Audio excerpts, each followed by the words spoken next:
السلام علیکم ورحمۃ اللہ وبرکاتہ نحمدہ و نصلی علی رسولہ الکریم و اصحابہ اجمعین اما بعد اعوذ باللہ من الشیطان الرجیم بسم اللہ الرحمن الرحیم۔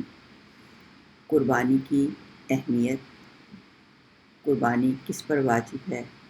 کیا مرحوم والدین کے لیے قربانی کرنا جائز ہے؟ قرآن اور حدیث کی روشنی میں قربانی کی اہمیت۔ لن ینال اللہ لحومها ولا دماؤها ولکن ینالہ التقوی منکم۔ اللہ تعالیٰ کو ان قربانی کے جانوروں کا نہ گوشت پہنچتا ہے اور نہ خون، لیکن اس تک تمہارا تقوی پہنچتا ہے۔ ابراہیم علیہ السلام کے پاس دو راستے تھے، یا تو اپنے دل کی فریاد سنیں یا اپنے خالق کی پکار پر سر تسلیم خم کریں۔ اللہ کی وفاداری کو خاندان کی وفاداری پر ابراہیم نے ترجیح دی۔ قربانی اللہ سے ہم ہر سال عہد کرتے ہیں کہ بے شک میری نماز، میری قربانیاں، میری موت اللہ کے سپرد ہیں رب العالمین۔ عید الاضحیٰ ہتھیار ڈالنے، تسلیم کرنے اور قربانی ذبح کے نعروں سے گونجتی ہے۔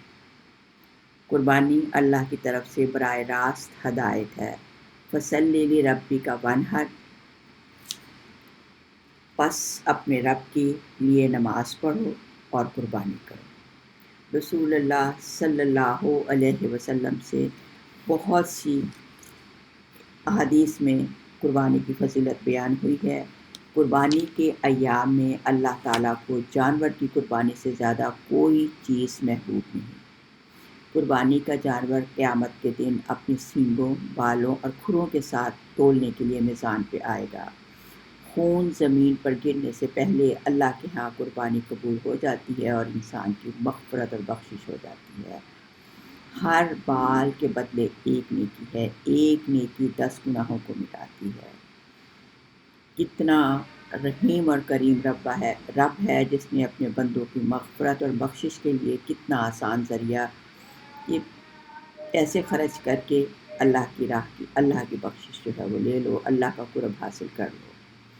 قربانی کس پر واجب ہے؟ قربانی ہر مسلمان پر واجب ہے، بالغ، عاقل، مقیم، یعنی جس کی ملکیت 52.5 تولے چاندی یا اس کی برابر مال رکھتا ہو، جو بنیادی ضروریات اور قرضوں سے زائد ہو۔ بہت سے لوگ سمجھتے ہیں جس پر زکوٰۃ واجب نہیں اس پر قربانی بھی واجب ہے، اس لیے کہ ان کے پاس سونا، چاندی، مال تجارت کے نقدی صاحب زکوٰۃ کے مطابق نہیں ہوتی، لیکن اس کے گھر میں بہت سارا سامان ہے، کمرے ہیں، 2 کمرے زائد کمرے ہیں، ان میں اے سی ہیں، فریج ہیں، 1 سے زیادہ 2 فریج ہیں اور سامان آرائش ہے۔ اگر اس سامان کی قیمت 52 تولے چاندی کی قیمت کو پہنچ جائے تو وہ اس پر قربانی جو ہے وہ واجب ہے۔ قربانی صاحب نصاب یعنی جو زکوٰۃ دیتے ہیں، اسی طرح قربانی بھی ہر سال واجب ہے۔ مثلا ایک شخص کے پاس 2 مکان ہیں، ایک مکان میں اس کی رہائش ہے اور دوسرا مکان خالی ہے، اس پر قربانی واجب ہے، جبکہ اس کے خالی مکان کی قیمت 52 تولے چاندی سے کچھ زیادہ ہے۔ ایک مکان پہ خود رہتا ہے، دوسرا مکان کرائے پر دیا ہے، اس پر بھی قربانی واجب ہے۔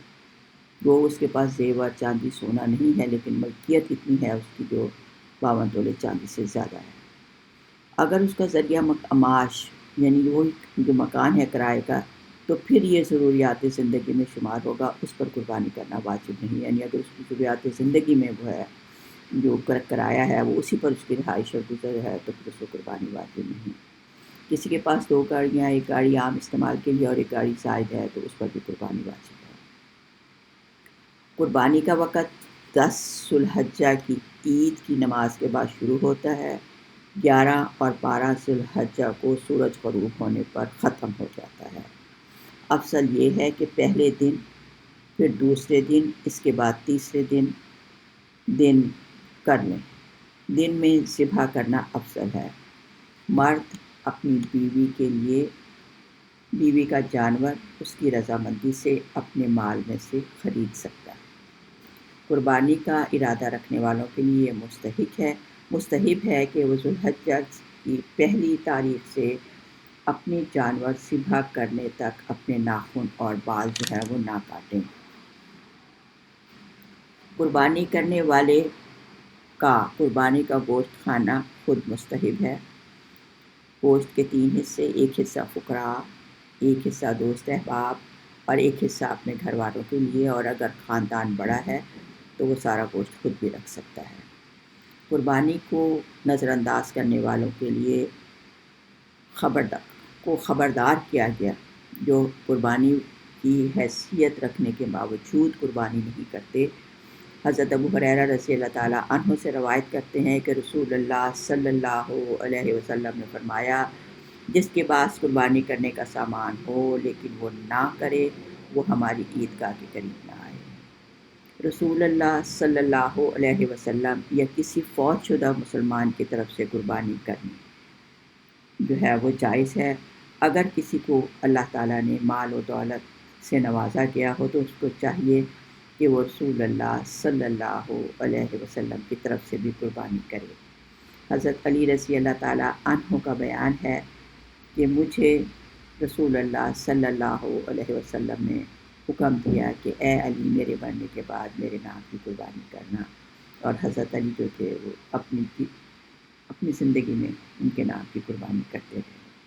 حضرت ابو طلحہ رضی اللہ تعالیٰ عنہ سے روایت ہے کہ رسول اللہ صلی اللہ علیہ وسلم نے ایک میٹھے کی قربانی کی اور قربانی کرتے ہوئے فرمایا، یہ میری امت کے ہر اس شخص کی طرف سے ہے جو مجھ پر ایمان لائے اور میری نبوت کی گواہی دے۔ مرحوم والدین کی طرف سے قربانی کرنا جائز ہے، بلکہ یہ فضیلت والا عمل ہے۔ مرحوم والدین کی طرف سے قربانی کرنا مستحب عمل ہے۔ اگر اپنے والد یا والدہ کے لیے قربانی کر رہا ہے، قربانی کرنے والے کو بھی ثواب ملے گا اور جس کی طرف سے قربانی کی جا رہی ہے اس کو بھی ثواب ملے گا۔ لیکن ایک بات کا خیال رکھنا بہت ضروری ہے، اگر اپنے اوپر قربانی واجب ہے تو پہلے اپنی قربانی ادا کرے، یعنی خود کے اوپر قربانی واجب ہے، اس کو چھوڑ کر مرحوم والدین کی طرف سے قربانی کرنا جائز نہیں۔ مرحوم کے لیے قربانی کرنا واجب نہیں، آپ کے اوپر اپنی قربانی کرنا جو ہے وہ واجب ہے۔ پہلے اپنی طرف سے قربانی کریں، اور مرحوم کے لیے قربانی کرنا مستحب فعل ہے۔ اگر کریں گے تو ثواب ملے گا، اور اگر نہیں کریں گے تو گناہ نہیں ہے۔ لیکن اگر اپنے لیے اپنی قربانی آپ پر واجب ہے اور آپ نے اپنی چھوڑ کے ماں باپ کی کر دی تو آپ کو گناہ ملے گا۔ اگر قربانی مرحوم کے لیے قربانی کرنا تو مستحب فعل ہے۔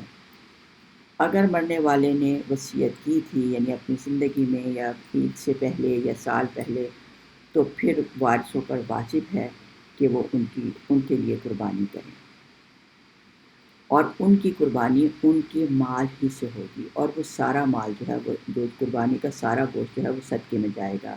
اور اگر بیٹا اپنی بھی قربانی کرتا ہے اور پھر اپنی ماں باپ کے لیے بھی قربانی کرتا ہے تو وہ قربانی سنت کے مطابق اس کے 3 حصے ہوں گے۔ ہر بالغ اور مسلمان مرد پر 9 ذی الحجہ کی فجر سے 13 ذی الحجہ کی عصر تک ہر نماز کے بعد انفرادی طور پر تکبیرات پڑھنا واجب ہے۔ اللہ اکبر، اللہ اکبر، لا الہ الا اللہ واللہ اکبر، اللہ اکبر وللہ الحمد۔ مرد اس تکبیر کو بلند آواز سے پڑھیں، جبکہ خواتین اس کو خاموشی سے پڑھیں۔ ان اللہ هو العلی الکبیر، اللہ ہی بلند تر ہے اور اللہ ہی سب سے بڑا ہے۔ اللہ تعالی ہم سب سے وہ کام کرا لے جو اس کی رضا اور خوشنودی کا سبب ہوں۔ سبحان ربک رب العزت عما یصفون، وسلام علی المرسلین والحمد للہ رب العالمین۔